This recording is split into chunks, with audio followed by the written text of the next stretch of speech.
IFM News. IFM News. IFM News. Lokal. Alaygian na isayang ka ti medical mission iti barangay Parota iti ili ti Vintar babaan at inisyatibo ni Liga ng mga Barangay President Rolando Boque. Sagon kuan na, umabot iti nasulog duwagasot ti beneficiaryo ti medical mission.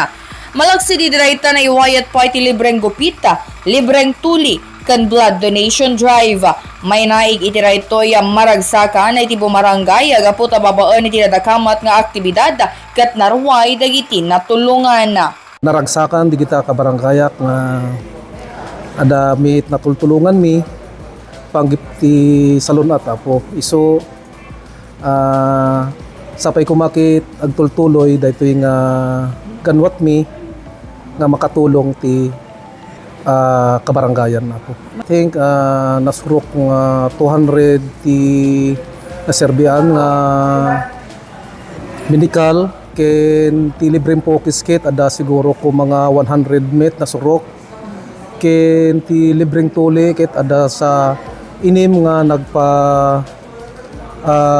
tuli apo ken ti blood donation kit ada nasurok nga 20 nga nag-blood donation apo. Kayatan na inayon ni Boque daytoy ket tinawen na may saysayang kata kas paseta iti panagkasangay na.